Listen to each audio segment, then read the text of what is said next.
네, 지금 경제는 최이배 전 의원과 함께합니다. 어서 오세요. 안녕하세요. 네, 오늘도 질문거리가 차고 넘칩니다. 네. 네, 왜 이렇게 뉴스들이 많은 거죠? 요즘?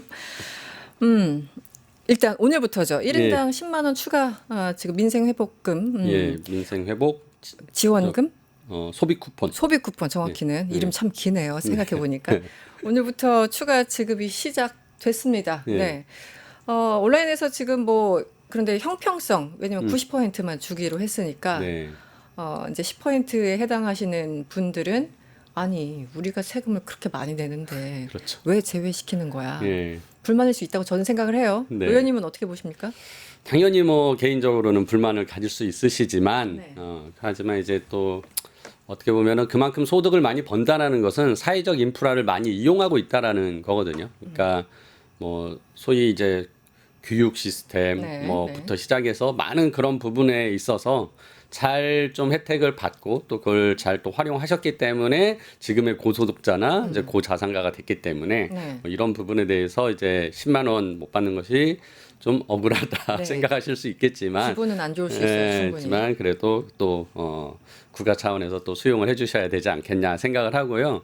근데 이게 국가가 제시한 기준이 좀 사람들로 하여금 이게 잘 와닿지가 않아요. 그러니까 뭐냐면은 일단 지금 정부가 어떻게 10%를 줄였냐라는 네. 방법을 보면은 네, 설명해 주세요. 일단 고액자산가 기준으로 한 절반 정도를 줄인다고 합니다. 그러니까 전체 506만 명이 10% 한도에 들어가는 거거든요. 506만 명. 예, 네. 그 중에 지금 248만 명 정도, 절반 정도는 고액 자산가 기준으로 보는데요. 부동산은 재산세 낼 때 과표 기준인 12억 원을 기준으로 한다고 해요. 네. 근데 이게 12억 원이면은 한 시세로 38억 원 정도 된다고 합니다. 시세로 38억. 그러니까 네. 38억 원 정도의 어떤 부동산을 가지고 있는 분들은 고액 자산가다라는 네. 거고 네. 또 한편으로는 이자 배당 소득, 금융 소득을 낸 분이 작년도에 2천만 원 이상 내신 분들 그래서 이걸 연 2%로 환산하면 예금 한 10억 정도 가지고 계신 분이에요. 네. 그분은 고액 자산가다.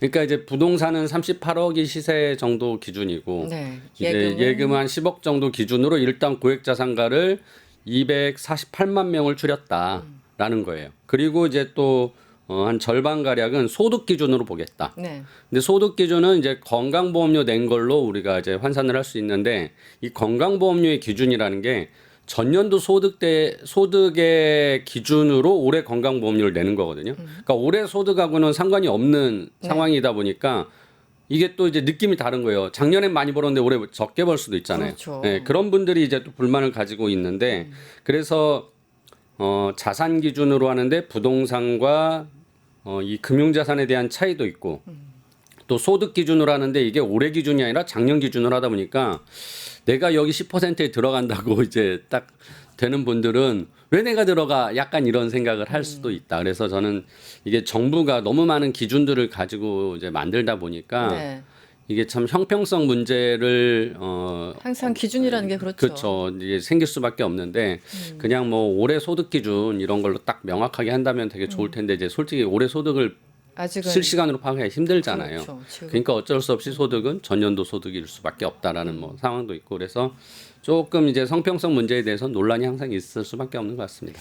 항상 우리 그렇잖아요. 예전에 저희들 수능 볼 때도 그렇고 도대체 0.1점 차이로 갈리는 인생 막 이러면서 기준은 정해놔야 되는데 그게 정말 그렇게 1등과 2등의 차이가 그렇게까지 벌어질 일이야 뭐 이런 것처럼 그렇죠. 항상 기준이라는 게 어렵고 100% 동일받기는 참 힘든 건 맞아요. 힘들어요. 예. 네. 알겠습니다. 일단 1차 지급 봤을 때 그 당시 이제 행안부가 밝힌 겁니다. 전체 대상자의 99%가 참여해서 1차 지급 때 네. 9조 690억 원 정도가 집행이 됐어요. 9조 690억 원 좀 넘어요. 네. 네. 그래서 정부가 밝힌 거는 소상공인 매출 회복, 소비 투자 생산 등 경제 지표 개선 효과가 확인됐다. 네. 그리고 역시 이 소비 쿠폰의 3분의 2가 무려 3분의 2가 다 음식점, 마트, 편의점 다 먹고 사는 데 쓰인 거예요, 사실은. 그렇죠. 그래서 네. 정말 저도 보면은 그 소비 쿠폰 있을 때 딱 들어왔을 때 동네 분위기가 좀 달라요. 편의점도 뭔가 좀 북적거리는 것 같고. 네. 그래서 저도 약간 쓰면서도 보면서도 체감을 했었거든요. 어떻게 보셨어요? 실제 이제 예전에 그 코로나 처음 터졌을 때 재난지원금 지급할 때도 이런 걸 다 분석을 했거든요. 그랬죠. 그러니까 네. 이제 그때 뭐 신용카드 사용액 증가액 같은 거를 다 분석을 했을 때 아무튼 소비가 이제 정부가 지원금을 주면은 단기적으로 소비가 늘어난다라는 건 항상 확인이 됩니다. 네. 근데 이제 얼마나 늘어나느냐에 가지고 좀 논란은 있겠지만 그 부분에 대해서는 그래서 내수 진작 효과가 있다라는 건 명확하고요. 이제 그 효과가 이제 얼마나 쓰느냐 그러면은 내가 예를 들어서 10만 원 받았는데 10만 원 다 쓰는 분들이 있고 예를 들어서 조금 그거를 남겨두는 분들이 있다고 네, 하면 그 한계 소비 성향이라고 하거든요. 근데 지금은 지급 방식이 소비 쿠폰이기 때문에 네. 이걸 남겨둘 수가 없어요. 다 쓰셔야 되는 거고 기한이 안 쓰면 없어지는 거예요. 그렇죠. 그러니까 11월 말까지 쓰셔야 되기 때문에 결국은 다 쓰기 마련이고 그래서 정부 입장에서는 이런 방식으로 한다면 결국 내수 진작 효과가 더 클 것이다. 라는 상황이고 그래서 이번에 10만 원도 똑같은 방식으로 지급해서 그렇죠. 11월 말까지 사용할 수 있도록 기한을 정해놨습니다. 네. 알겠습니다. 오늘부터 그 주민번호 끝자리에 따라서 네. 요일별로 조금 다르더라고요. 확인하고 신청을 여러분들 하셨으면 좋겠습니다. 우리 또 관세 얘기를 한번 해볼까요? 네. 할 얘기 참 많은데. 이재명 대통령이 로이터 통신과 인터뷰를 했습니다. 요즘 이제 인터뷰 많이 하죠. 예, 로이터 외신하고 많이 하시더라고요. BBC랑도 하고. 예. 그래서 일단 제가 가지고 온 기사는 로이터 통신과 인터뷰인데 이런 얘기를 했습니다. 이재명 대통령. 지금 한미 간의 이 관세 협상 가운데 3,500억 달러 규모 대미 투자를 하기로 했는데 상업적인 타당성 보장 문제로 양국 간 이견이 있다. 상업상 타당성 보장 문제. 한마디로 우리한테 너무나 미치는 장사라는 뜻이죠. 네. 그리고 한마디로 지금 미국이 원하는 건 전액 현금으로 투자해라. 그러니까 일본식으로 해라. 뭐 약간 뭐 네. 이런 느낌이에요. 만약에 그렇게 한다면 한국은 1997년 금융 위기와 같은 상황에 직면할 것이라고 아주 직접적으로 설명을 했어요. 네. 일단 이 부분 어떻게 보였어요? 일단 지금 미국이 요구하는 게 직접 투자. 그러니까 뭐 이제 원래는 한국에서 처음 이제 협상이 끝났을 때 정부가 발표하기는 보증 같은 수단을 써가지고 뭐 네. 일정 정도 지원하는 방식이 되면 이제 네. 돈이 직접 나가는 건 아니죠.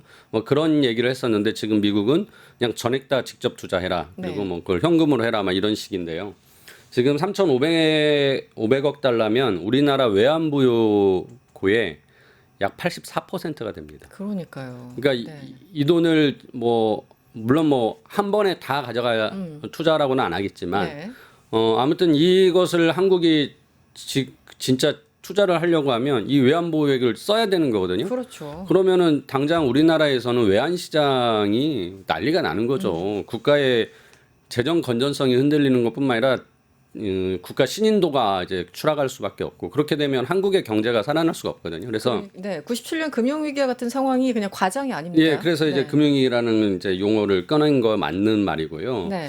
그래서 이제 이 부분에 대해서 이제 전제 조건이 지난주에도 한번 설명드렸지만은 한미 통화 수합을 하자. 네. 그래서 외환 시장의 안정성을 우리도 확보해야 되지 않겠냐라는 얘기를 하고 있는 건데 네. 일단 미국이 이 선제 조건에 대해서는 지금 특별한 반응이 없습니다. 그러니까 이런 부분들에 대해서 해결되지 않으면 우리는 실질적으로 국가의 경제 위기를 초래하는 투자를 할 수 없는 거죠. 그렇죠. 투자라는 게 네. 어떻게 보면 남는 돈을 가지고 투자를 해야 되는 거지. 네.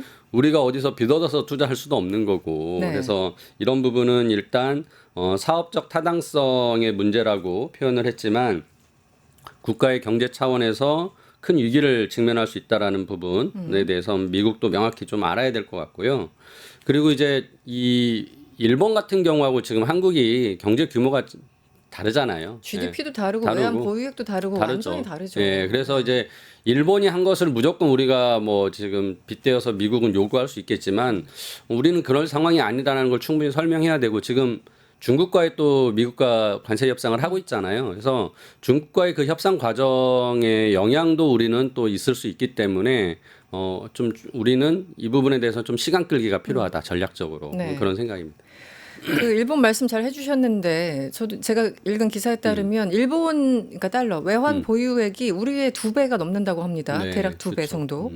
그리고 더군다나 미국과 일본 간에는 통화 스와프를 하고 있어요. 하고 있어요. 예. 예. 그런데 우리는 외환보유액 일본에 비해서 절반밖에 안 되죠. 되고. 스와프도 지금 사실상 없고. 거절하는 네. 상황 아니겠습니까? 네. 그러면서 돈을 거의 착취하는 듯한 이런 시스템으로 도장을 찍으라니까 누가 하겠어요. 그래서 저는 요즘 재밌는 게 조선일보에서 도대체 어떤 의도로 그런 기사를 썼는지 모르겠습니다만 뭐 3,500억 달러면 우리가 수십 년간 투자할 돈이다. 그러면서 약간 뭐 반대하는 듯한 네. 그런 뉘앙스로 제목을 잡았던데 의도는 모르겠습니다. 네, 어쨌든 지금 이 상황에서는 그 한마디로 국익을 훼손하면서는 할 수 없는 거잖아요. 그럼요. 네, 네. 네. 최대한 시간 좀 끌어야 되고 이 와중에 한국은행에서 또 자료를 하나 냈는데 진성준 의원에게 이제 서면 자료를 냈나 봅니다. 네.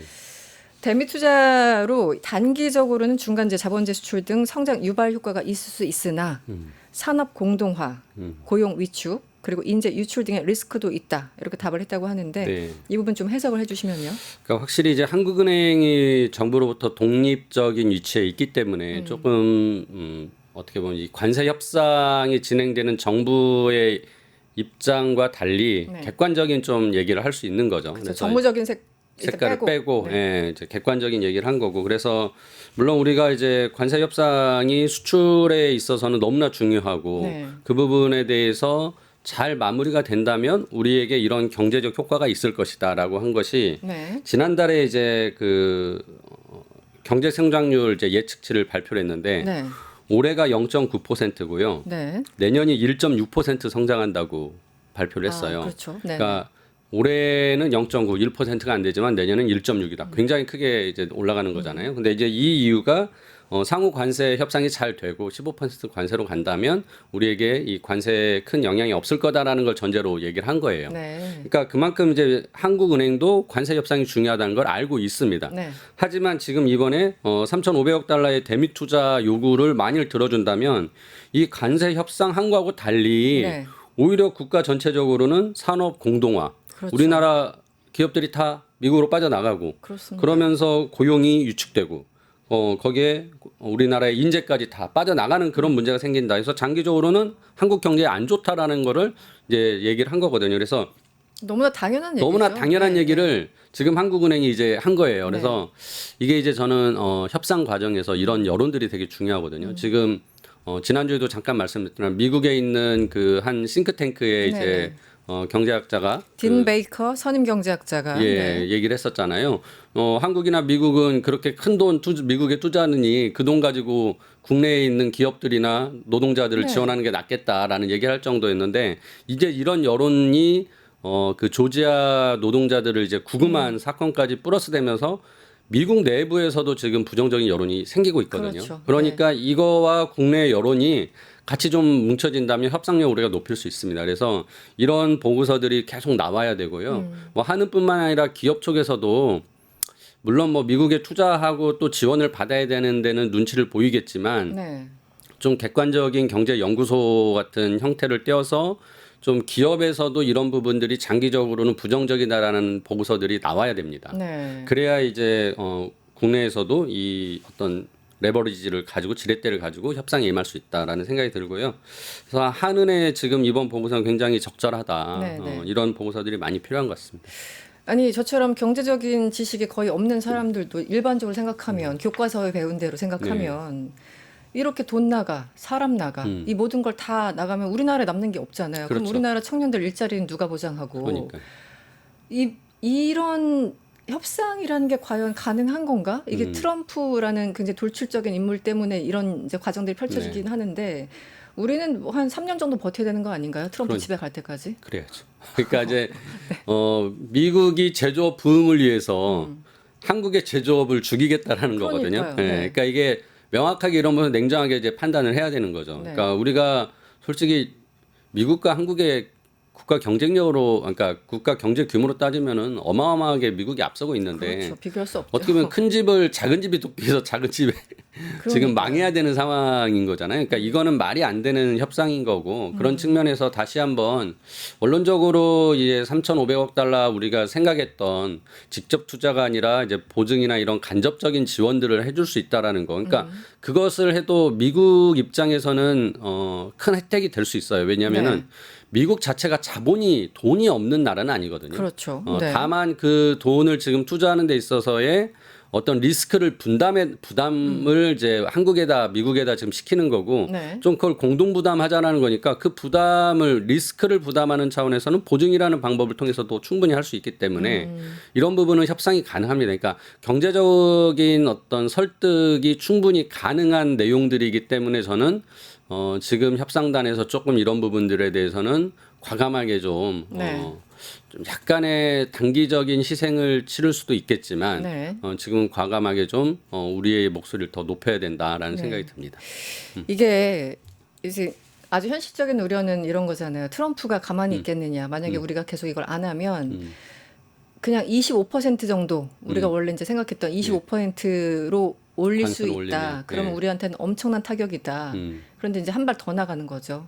야, 인도랑 브라질 봐. 50까지 올렸어. 그렇죠. 뭐든지 할 사람이야. 네. 50까지 올리면 어떻게 우리가 버틸 수 있겠니? 이런 이제 현실적인 퀘스천이 계속 나오는 건 사실인데. 그래서 이제 네. 예전에 우리의 그 외교 전략이 미국과 중국의 가운데에서 네.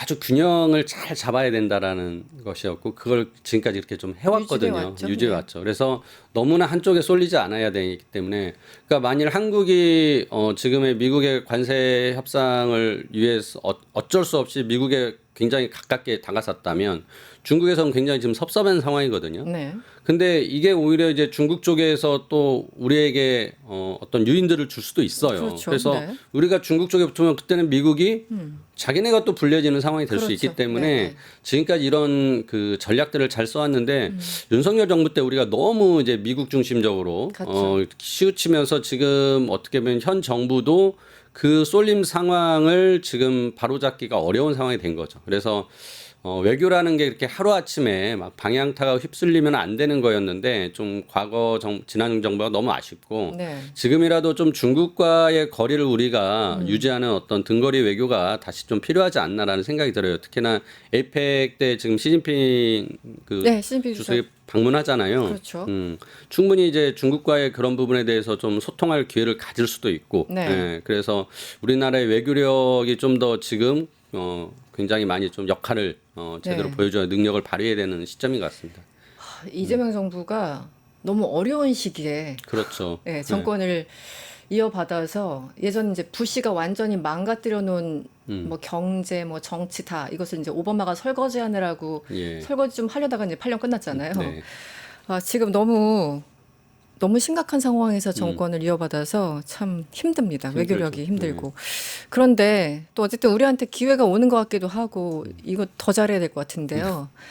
10월 말 11월 초에 에이펙 예. 경주가 아주 전 세계에 주목을 받을 그렇죠. 것으로 보입니다. 미국과 중국의 트럼프와 시진핑 둘 다 오기로 지금 되어 있기 때문에 부담스러워요. 굉장히 예, 갑자기 경주가 핫플레이스가 돼버렸어요. 그러니까요. 예. 아니 경주 너무 좋은 곳에 이분들이 와가지고 전 세계적으로 다시 한번 조명을 받고 주목받으면 우리로서는 굉장한 기회죠. 그렇죠. 그래서 어쨌든 이런 만남이 대한민국 땅에서 이루어진다는 것 자체가 굉장히 좋은데 제가 궁금한 건 예.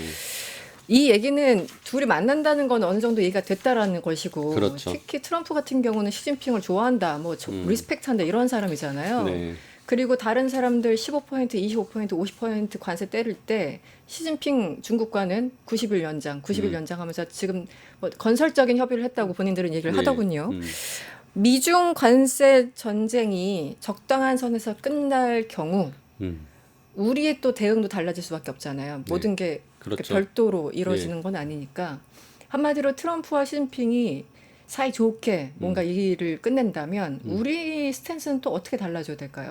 그러니까 지금 엊그저께 이제 트럼프와 시진핑이 통화를 3시간인가 아무튼 뭐 이제 2시간 넘게 뭐 했어요. 통화를 했는데 네. 통화하면서 이제 그러니까 이제 참 트럼프의 그 전략이 협상 전략이 대단한데 뭐 하나 콕 찍어가지고 이거는 죽어도 안 돼 하는 뭐 그런 게 있어요. 근데 그게 이제 틱톡이었거든요. 틱톡. 네. 그러니까 어떻게 보면은 트럼프 일기 때도 틱톡을 금지하는 법안을 만들고 막 이렇게 틱톡이 뭐 개인 정보를 유출해 간다 네. 막 이런 이제 이유를 대면서 근데 솔직히 틱톡 전 세계인이 다 쓰고 있는데 그럼 다른 나라의 국민들은 뭐 개인 정보 다 털리고 가만히 있는 건가? 그건 아닌데 네. 막 그런 식의 이제 어떤 이슈 하나를 이슈를 잡아가지고 해서 집약해서 지금 틱톡을 아무튼 미국에게 소유권을 넘기겠다라는 지금 협상의 큰 틀이 마련이 됐어요. 그러니까 네. 참 대단하죠. 이 사기업의 소유권을 대통령 둘이 뭐 주석과 이제 대통령이 지금 협상을 해가지고 좀 결정을 한 상황이고 그 외에 지금 이제 다양한 사건들이 있죠. 뭐 엔비디아가 반도체를 수출하는데 중국 쪽에 수출하는 것은 사양이 낮은 것만 수출해라 뭐 이런 얘기도 있고 그다음에 마약성 진통제 이제 펜타닐을 이제 뭐 그것도 문제 삼고 하여튼 여러 가지 이런 것들을 지금 이슈를 해놓은 것들을 이제 큰 틀에서 이제 관세 협상이라는 것 넣고 갖다 합의를 해야 되는데 저는 이제 그 다음 달에 트럼프하고 시진핑이 올 때 과연 그럼 그 협상단이 같이 오는지가 이제 중요한 거죠. 그렇죠. 그러니까 네. 대통령은 대통령 뭐 둘이 그 이제 그 만나겠지만 밑에 협상단들이 또 물밑 협상을 시작해야 되는데 이분들이 안 오면 협상이 안 되고 있다라는 얘기거든요. 그러니까 큰 틀에서의 합의가 되더라도 결국은 트럼프는 이 사소한 거를 문제 삼고 다른 막 요구 조건을 내세워가지고 협상을 깨고 막 전략적으로 이렇게 하기 때문에 저는 뭐 시진핑 주석도 만만치 않은 이제 중국의 전략 그렇죠. 있기 때문에 네.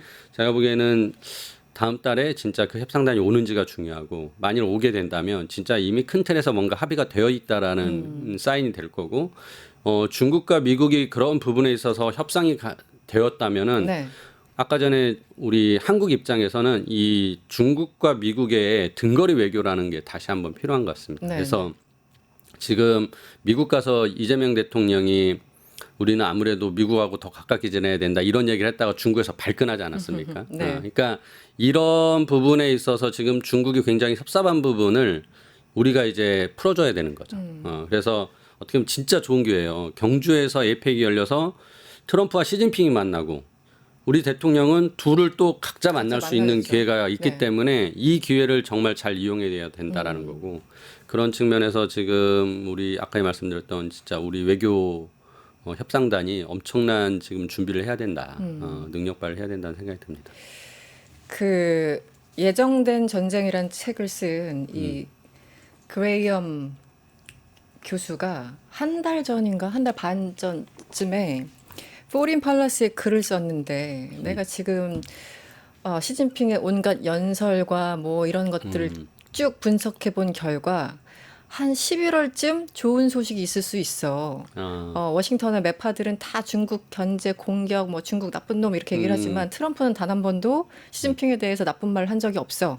오히려 트럼프는 온건파야 이렇게 얘기를 하면서 미중 간에는 좋은 소식이 들릴 수도 있을 거야 했는데 뭔가 그게 딱 맞아 들어가는 그러니까요. 느낌인 그게 거예요. 딱 에이펙이니까. 네. 그 시점이. 그레이엄 앨리슨 교수가 이게 현실주의 학파에 굉장히 유명하신 분인데 그래서 역시 이 학자들은 또 학자구나라는 생각이 들었는데 제가 아까 이 질문을 드린 이유는 미국과 중국의 관세 협상이 잘 풀리면 우리한테도 레버리지가 생기는 게 아닌가라는 생각이 드는 거죠. 그렇죠. 예, 그러니까 지금 관세를 둘이 막 그 뭐 150%, 125%막 올리다가 휴전하자 그러면서 115%로 네. 지금 해놓고 11월 10일까지 유예하자 네. 라고 지금 해놓은 휴전 상태거든요. 그러면서 지금 협상을 하고 있는데 중국과의 협상 과정에서 물론 중국한테 미국에 투자라는 돈 내놓으라고 하는 소리는 못 할 것 같아요. 네.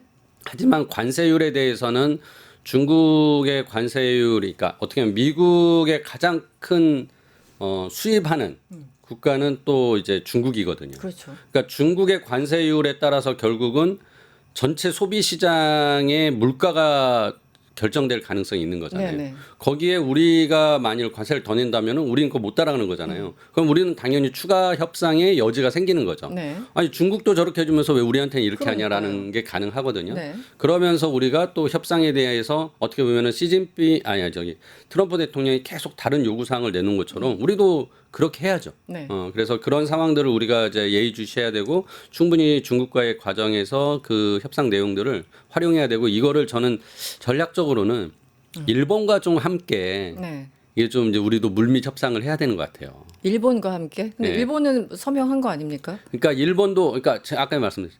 트럼프 대통령은 다 얘기해놓고도 다른 요구 조건 내세요 그러잖아요. 또 다른 상황을 만들 수 있으니까. 만들 수 있으니까. 그래서 지금의 새로운 판이 만들어질 걸 기대하고 지금부터 그런 준비를 해야 되지 않을까라는 생각하고 참 어려운 일이긴 하지만 네. 이런 국익을 위해서는 저는 뭐 적이 없는 것 같아요. 때로는 뭐 좀 적이라고 해도 또 손을 잡고 같이 또 다른 적과 또 싸워야 되는 게 외교판이다라고 지금 갑자기 생각하고. 그 예. 한국하고 일본이 동병상련 이렇게 돼 버렸어요. 아, 그러니까요. 트럼프 앞에서는. 그러니까 그 지금 세계적인 그 일본에 대한 평가도 다들 이해를 못한다라는 평가들이 있다고 해요. 그러니까 일본이 너무 굴욕적인 지금 굴욕적인. 협상을 한 거고. 그럼 패전국한테 요구하는 수준 아니에요? 그러니까요. 거의 경제적으로는. 그러니까 일본 입장에서도 일본의 그런 새로운 기회, 협상의 기회를 갖게 한다라면 일본도 나설 수 있을 거 아닌가. 뭐 이런 그냥 생각을 상식적으로 해보면서 네.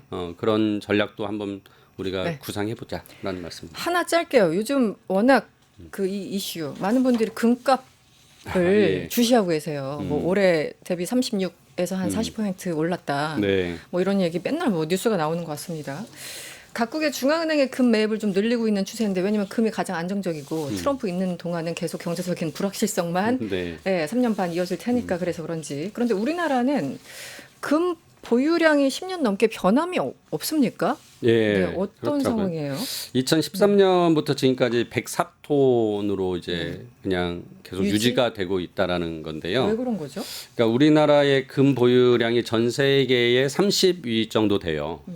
그러니까 뭐 미국, 프랑스, 그러니까 미국, 독일 뭐 네. 이런 등등의 이제 선진국들이 굉장히 이제 금 보유를 늘려왔습니다. 네. 근데 이제 우리는 그런 면에서 이제 금 보유를 많이 늘리지는 않은 편인데, 근데 금이 지금 막 가격이 오르니까 이제 어떤 투자 가치가 높아져서 관심이 많지만 또 금 가격이 하락할 때는 또 굉장히 많이 이제 막 급격히 떨어지는 경우들이 있거든요. 그래서 우리는 이제 안전자산이라고 생각하는 것을 지금까지 이제 미국 채권이 가장 안정적으로 했는데 이제 미국 채권이 트럼프 오면서 안정자산이 아니라는 생각이 드는 거예요. 왜냐하면은 금리도 계속 낮춰가는 뭐 그런 불확실성이 커지고 네. 또 이제 물가나 또는 그 러시아와 우크라이나의 전쟁 속에서의 어떤 그 세계적인 그 경제 상황에서 이 트럼프의 불확실성이 높아지면서 미국의 이제 채권에 대한 안정성이 좀 낮게 보이고 네. 그 이제 재정 건전성이 떨어지면서 이제 지난번에 한번 얘기했지만은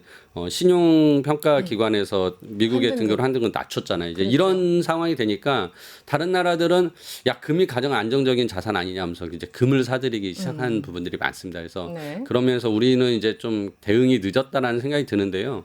저는 이제 금도 이렇게 안정적인 자산으로 보기가 좀 힘든 거 아닌가. 왜냐하면 가격에 요즘 이렇게 거래량이 너무 많아지면서 변동성이 좀 심해졌어요. 가격의 변동성이 커졌기 때문에 그렇습니까? 그래서 이 부분에 대해서는 뭐 한은도 굉장히 신중하게 이제 판단해야 될 거고요. 그래도 10년째 같은 숫자는 조금 그런데요. 그러니까 이제 그 부분에 대해서는 금 가격, 그러니까 여러 가지 투자 자산의 포트폴리오 중에 금도 들어가 있었어야 되는데 그동안 안 들어갔다라는 거는 좀 너무 우리가 소홀했던 부분이 있는 거고. 근데 뭐 지금 부족하니까 더 사들여야 된다라는 건 아니고 지금부터라도 너무 올라서. 네. 그 포트폴리오 안에 놓고 좀 우리가 이제 고려를 해야 된다라는 네. 말씀을 드립니다. 알겠습니다. 오늘은 시간 다 돼서 여기까지 하겠습니다. 네. 지금 경제는 최입의 전 의원과 함께했습니다. 오늘 고맙습니다. 감사합니다. 유튜브 구독하고 실시간 채팅과 댓글을 남기시면 매일매일 7천 TTCO를 드립니다. 참여 방법은 통통물 어플을 다운로드하고 회원가입과 로그인을 해주세요. 마이페이지에서 나의 회원 고유 번호를 복사해주세요. 유튜브 구독 후 실시간 채팅이나 댓글창에 고유 번호를 한 번만 입력하면 준비 끝! 지금 유튜브 채팅과 댓글 쓰기 참여하고 실천 TTCO 받아가세요.